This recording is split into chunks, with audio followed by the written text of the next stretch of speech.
What's going on, Jeromes? So your Minnesota Fine Vikings looking for the next future franchise quarterback just one time. One time, can we have a talisman at QB for the next 10 to 15, 20 years? All right. And one of the names that is going to be bandied about for the Vikings is UNC's Drake Maye. And, of course, the McCown and Drake Maye connections going all the way back to high school. Josh McCown was breaking down tape of Drake Maye's sophomore high school season with Sam Darnold with the Jets. That's not a lie.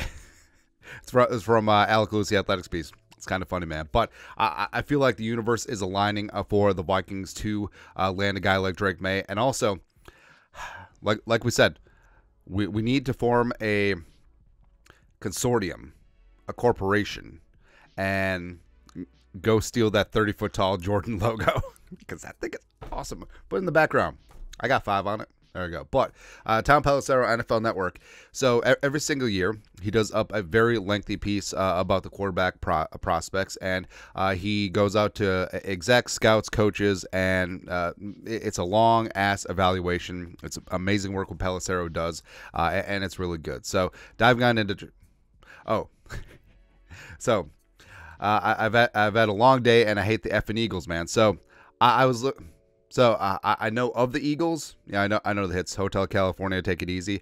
But I was looking up Eagles song titles to make a pun joke with one of my friends. It's kind of funny, man. So I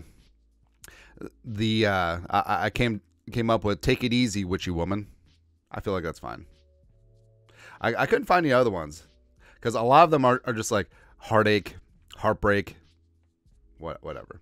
Peaceful, easy feeling. That'd be fine. But I would have a peaceful, easy feeling with Drake Maye under center. Even though, ironically, speaking of the Eagles, Drake Maye's comps, there's a lot of Carson Wentz's out there. All right, so this is lengthy. Bear with me. Projected, round 1. The 2022 ACC Rookie of the Year and Player of the Year. Maye has prototypical NFL size, 6'4" and 3/4. 3/4 is very important. 223 and enough arm athletic ability to be a Sunday starter. The main question for scouts and coaches is how quickly he can put it all together.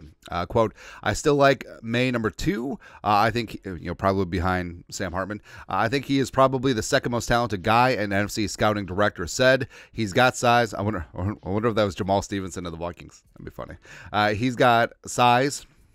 He could throw from the pocket. He ran a little bit more pro-style stuff from being in the pocket. He's athletic enough to get outside the pocket. I thought he played better in 2022 because he had better perimeter receivers and a little better supporting cast. Yes. Yeah, I mean, Maye's trajectory is eerily like Caleb Williams. Great 2022. I know Drake Maye didn't win the Heisman. Probably would have been the #1 pick if he was able to declare after his sophomore season, as I burp, and then also had a down 2023 because of a reduction in talent around him and maybe pressed too much. Right. And that's where some of the bad tape comes up. So, again, Drake Maye, Caleb Williams are really synced up. He's clean character-wise. Obviously, he has a lineage from North Carolina. Come on, raised up from an athletic family. His brothers played on the basketball team. Actually, hopefully, like UNC's basketball team finally gets it together because they're a bunch of scrappy nobodies. There might be some things he ends up not being able to do, but you can rest your head on the person and know exactly what you're getting. Where's he going with this? He's the one under-talked about right now. I still think he's pretty damn talented, though. Still only 21 years young. Maye has all the raw traits. I just think his college offense does him a disservice in terms of pro readiness. An AFC coordinator said the best thing that could happen to him is to sit for a year, and I think if he goes to a good spot and learns, and it seems like he's a good kid, and he'll do all the right stuff. So another big aspect of this was Drake Maye got a new coordinator and also had a turnover, pun intended, in terms of talent around him. And again, 2022 is up here. 2023, I mean, it was good. It was fine. 3,600 yards passing, 24-9, just shy of 150 quarterback rating on the college scale. But it wasn't as good as his 2022 season. Like he burst on the scene, taking over for Slinging Sam Howell and Chapel Hill, and he was a stud, man. He was absolutely fantastic. But also gets back to the best thing that could happen for him is the city year. That's exactly what's going to happen with the Vikings. Like he's going to sit and he's going to marinate with McCown on the sidelines as Slinging Sam Darnold wins comeback player of the year and just go from there. Again, for all the reasons why the Vikings are the best situation for a rookie quarterback, like everything applies to Drake Maye as well. And it's setting up because if Drake Maye has to go to, say, the Commies or, say, the Patriots, and if he has to start right away, he's done. It's a wrap. It's finito. Blah, blah, blah. There's stuff that leaves me out there that he needs to clean up. Blah, blah, blah. One NFC scout put it, Drake is going to be a big project because he's just not naturally accurate. Which kind of sounds like all these people doing mock drafts, just not naturally accurate.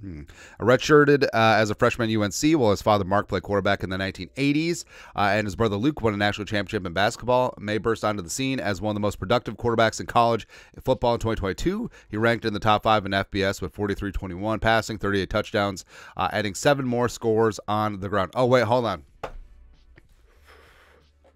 So 38 touchdown passes, 7 rushing touchdowns, 38-7. No, we cannot have it anymore. And again, how does this always go back to the Eagles? All of these Eagle connections and puns are taking me to the limit. I hate it. Anyways, blah blah blah. Tez Walker, yeah. I mean, the whole Tez Walker eligibility drama definitely took some starch out of the 2023 UNC Tar Heels. Sources said Maye battled an ankle injury during last season. He also suffered an AC sprain in his left non-throwing shoulder in November. Drake Maye was kind of banged up during the year, so I don't know how much of the injuries played a part, an AFC quarterback coach said. I saw him get trucked a couple times. I know he had an ankle injury. He didn't use that as an excuse, which is something I love because there's a lot of quarterbacks out there, like whenever they like have a hangnail, it's just like, fighting through the pain and playing through the pain because I'm a warrior out there. Whereas, Drake Maye, disposition-wise, he seems like a guy who's going to tough out things, and he's not a rah-rah, sis-boom-bah leader, but more of a guy who's going to lead by example, and dudes follow that. I think that he is a true leader of men. He just didn't look very accurate to me. He has kind of a slow release. It's like those hard vitamins as opposed to the gel capsule ones. He really pushes the ball back and pats it. Just take forever to get to the receiver. So that's something that O'Connell and Josh McCown definitely need to work on. And you can quicken up a release because, I hate to use this as an example, but Aaron Rodgers coming out of Cal had a very long roping release, right? But then after sitting for a couple of years, Aaron Rodgers, he had one of the quicker releases in the game, right? So things can be worked out. And the whole thing about it is, like, when you come into the league, you're not a finished product. You're far from it, especially if Drake Maye gets to sit for a year. I mean, a lot of these things can be worked out. Also, his footwork needs to be synced up a little bit, too.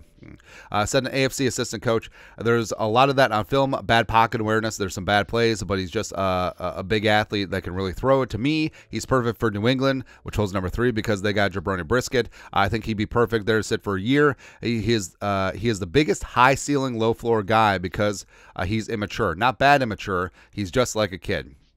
That's interesting. That's the first we heard of that. But in terms of like bad immature, in terms of like not a bad character kid, but he's just literally a kid. But also, I mean, Caleb Williams is also 21. I mean, J.J. McCarthy is also 21. Okay. In 30 college games, Maye completed 64.9% of his passes, 18 yards, and 63 touchdowns, 16 interceptions, ran for blah, blah, blah, blah, blah, blah. He's 6'5". He can definitely move around in the pocket. He's not going to be a statue, but he's closer to Brock Osweiler than he is to Justin Herbert in terms of athleticism for me. Oh, in terms of athleticism. So he's closer to Brock Osweiler, who's 6'7", who probably could have made the G League in terms of being a basketball player. I'll take that. Yeah. Also, in terms of like personality and disposition, you do see a lot of Drake Maye with Justin Herbert. I mean, Justin Herbert is kind of inert, but he's still a leader out there. I think he's not as quick in the pocket to get out of trouble as you would like. I don't think he's quite that athletic, nor is he a Big Ben type where he's tough, physical, strong. Maybe not going to move, but he's big enough to handle all the bodies around him. He's kind of in between. So, yeah, the general comps are like a combination of Herbert and Josh Allen. Now, I don't think that he's as souped up as an athlete as Josh Allen was. But also, yeah, the whole Herbert comps too. I do think that the arm strength and accuracy is in that conversation with Herbert when he was coming out of Oregon. Said one AFC executive, I thought he was fast mentally on tape. There's some bad decisions. He was bad at the end of Clemson, but I mean, Clemson still has some dudes. But overall, he was pretty good. I thought his deep ball was good. He gets a lot of balls batted out shorter throws. I think because of that long release, he's like slowing it down so he can see it coming. They get their hands up. I thought he was good down the field. Blah, blah, blah, blah, blah, blah, blah, blah, blah. Mayo Bowl, blah, blah, blah. The Commanders and Patriots both had Maye in for pre-draft visits on the Giants, and Vikings worked him out privately. In terms of readiness, one head coach compared Maye to Jordan Love, who sat for 3 years before replacing Aaron Rodgers in Green Bay. Just a raw talent, and Maye is big and fast and can throw it 100 yards, like in a quarter. Another AFC coordinator said, but he's the one who should be praying for falling back in the draft a little bit to get somewhere where he can hang out and learn the game and not have that pressure. Said an AFC scouting director who ranked Maye number 2. I do think Drake Maye needs more development probably than Jaden Daniels does, but I think that that's because Jaden Daniels is 27 years old, man. But I really like Drake's makeup. I think he's got a high ceiling, and that's where I'm at as well. Where is Drake Maye without flaws? Absolutely not. But is any quarterback in any class without flaws? Maybe Andrew Luck. That's about it. But, I mean, Williams has flaws. Daniels has flaws. Penix has flaws. McCarthy has flaws. But Maye, if you're betting on absolute ceiling, Drake Maye has as high of a ceiling as any quarterback in this class to me, including Caleb Williams. Does he have to clean up things? Yes. But also the benefit of sitting for a year with McCown, with Kevin O'Connell, learning from Sam Darnold, who got some great coaching last year from the Shanahans. Yes, I think that Drake Maye could and should certainly be that guy. And also, so my favorite eval, I forget where this is from. I think this is from like the Jeremy Fowler Anonymous Scouts eval, where it's like Drake Maye will miss layups, but he'll hit a bunch of game-winning half-court shots, which is fine. Everyone misses layups. Everyone misses dunks. That's fine. But I want a dude, when the game's on the line, can absolutely be that dog. And that's where I'm at. Whereas I like J.J. McCarthy. I think that he could be a souped-up, better version of Brock Purdy, yes. But in terms of getting a guy that you win Super Bowls because of, as opposed to a guy that you win Super Bowls with, I think Drake Maye could be up here. I think Caleb Williams could be up here. So go get your guy. And I do think that it does come down to if Drake Maye gets by the commies at 2, and then I think that if Maye isn't the Patriots' cup of tea, I think that's where the Vikings make their move. I think that's what's going to happen on draft night. But your thoughts are thoughts. Long story longer. Take a look at Tom Pelissero's collection of evals on Drake Maye. Let us know your thoughts and our thoughts in the comment section below. Subscribe for daily Vikings takes. Want to support the work? Put a little something in the Venmo. But till next time, Skol, production value.